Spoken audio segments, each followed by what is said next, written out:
ಅತಿ ಹೆಚ್ಚಿನ ಮಳೆ ಆಗ್ತಾ ಇದೆ. ಹಾಗಾದ್ರೆ ಈ ವಾರ ಯಾವ್ಯಾವ ಜಿಲ್ಲೆಗಳಿಗೆ ಅಲರ್ಟ್ ಅನ್ನ ಕೊಟ್ಟಿದ್ದಾರೆ, ಈ ಬಗ್ಗೆ ಮಾತಾಡಲಿಕ್ಕೆ ಹವಾಮಾನ ಇಲಾಖೆಯ ವಿಜ್ಞಾನಿ ಲತಾ ಶ್ರೀಧರ್ ಇದ್ದಾರೆ. ಮಾತಾಡ್ತಾ ಹೋಗೋಣ. ಮೇಡಮ್, ಲಾಸ್ಟ್ 3 days ಇಂದ ಭಾರಿ ಮಳೆ ಆಗ್ತಾ ಇದೆ ಕರಾವಳಿ ಮತ್ತು ಮಲೆನಾಡು ಭಾಗದಲ್ಲಿ. ಸೊ ಅಲರ್ಟ್ ಮುಂದುವರೆದಿದೆಯಾ? ರೆಡ್ ಅಲರ್ಟ್ ಇವತ್ತು ಮತ್ತು ನಾಳೆ ಇದೆ. ಇವತ್ತು ರೆಡ್ ಅಲರ್ಟ್ ಇದೆ ಕರಾವಳಿ ಜಿಲ್ಲೆಗಳಲ್ಲಿ, ಉತ್ತರ ಕನ್ನಡ, ಉಡುಪಿ ಮತ್ತು ದಕ್ಷಿಣ ಕನ್ನಡ, ಆಮೇಲೆ ಮಲೆನಾಡು, ಶಿವಮೊಗ್ಗ, ಚಿಕ್ಕಮಗಳೂರು, ಈ 5 districts red alert. Rainfall intensity ಸ್ವಲ್ಪ ಕಡಿಮೆ ಆಗಿ ಬರುತ್ತೆ, but any amount of rainfall is dangerous for that region now. Dangerous in the sense it's not good.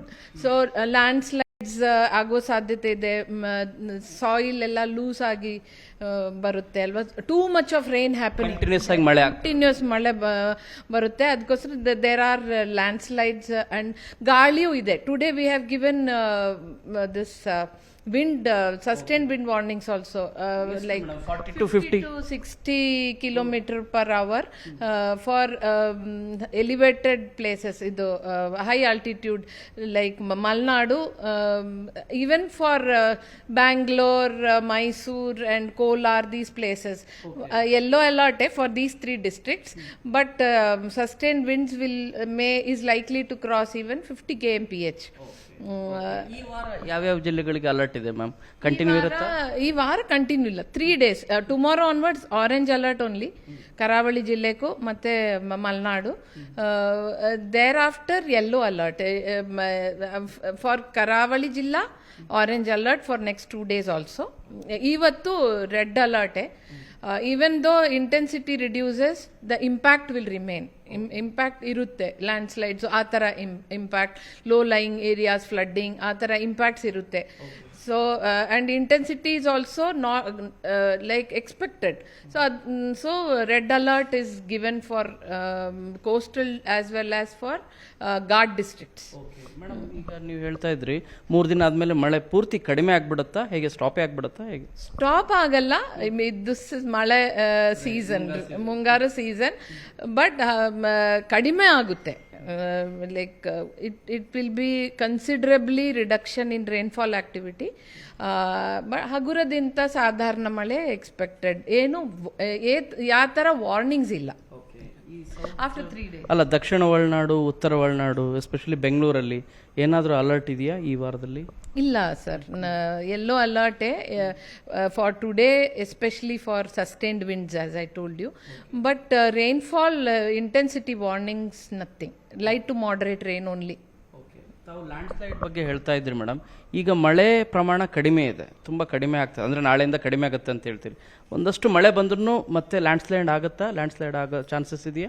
Even extreme ಆಗಿಲ್ಲ ಅಂತ ಕೂಡ, even if very heavy or heavy rainfall or 5 centimeter and above rain, already it has rained and soil is loose and so much of flooding and all already agittu happening, and it is so any amount of rainfall will further add to the impact. So impact irutte, even if intensity reduces for the next 2 days, impact iruva ಸಾಧ್ಯತೆ ಇದೆ. So mainly that warning takes care of this impact also.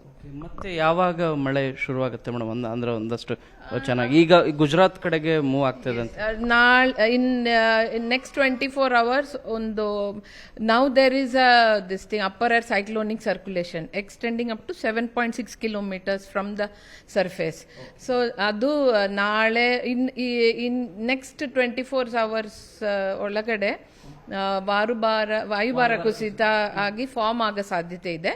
And ಸ್ವಲ್ಪ intensify ಆಗಿ north west wards Gujarat, no away from Gujarat, north west wards move ಆಗುವ ಸಾಧ್ಯತೆ ಇದೆ. So that will, if it develops into a low pressure system, what is locally called as ವಾಯುಭಾರ ಕುಸಿತ over that Gujarat, South Gujarat and adjoining areas, ಅಲ್ಲಿ ತುಂಬಾ ಭಾರಿ, ಹೆಚ್ಚು ಭಾರಿ, ಅತ್ಯಂತ ಭಾರಿ ಮಳೆ ಆಗುವ ಸಾಧ್ಯತೆ ಇದೆ. ಈವನ್ ಬಾಂಬೆ, ದೋಸ್ ಪ್ಲೇಸ್, ಕರ್ನಾಟಕ ಅಗೇನ್ ವಾಪಸ್ ಬರೋ ಚಾನ್ಸ್ ಇದೆಯಾ ಒಂದು 10 days ಆದ್ಮೇಲೆ? Nothing can be said as of now, but for the after the next 3 days, at least for the next 7 days, there are no heavy rainfall intensity rain warnings. So ಇದು ವಿಜ್ಞಾನಿ ಅಂತ ಲತಾ ಶ್ರೀಧರ್ ಅವ್ರ ಮಾತು. ಇನ್ನು 3 ದಿನಗಳ ಕಾಲ ರಾಜ್ಯದಾದ್ಯಂತ ಮಳೆ ಇರುತ್ತೆ, ಭಾರಿ ಮಳೆ. ಕರಾವಳಿ ಕರ್ನಾಟಕ ಮತ್ತು ಮಲೆನಾಡು ಭಾಗದಲ್ಲಿ ಆರೆಂಜ್ ಅಲರ್ಟ್ ನಾಳೆ ಇರುತ್ತೆ. ನಾಡಿದ್ದಿಂದ ಅಂದರೆ 3ನೇ ದಿನದಿಂದ ಕಡಿಮೆ ಆಗ್ತಾ ಹೋಗುತ್ತೆ. ಇನ್ನು 7 ದಿನಗಳ ಕಾಲ ಭಾರೀ ಮಳೆ ಆಗುವಂಥ ಸಾಧ್ಯತೆ ಕಡಿಮೆ ಇದೆ. 10 ದಿನಗಳ ಬಳಿಕ ಮತ್ತೆ ಮುಂಗಾರು ಚುರುಕಾಗುವಂಥ ಚಾನ್ಸಸ್ ಇದೆ ಅನ್ನೋದು ಹವಾಮಾನ ಇಲಾಖೆಯ ಮಾಹಿತಿ. ಬೆಂಗಳೂರಿಂದ ಕ್ಯಾಮರಾ ಪರ್ಸನ್ ಯೋಗೇಶ್ವರ್ ಜೊತೆ ಶರಣು ಹಂಪಿ, ನ್ಯೂಸ್ 18.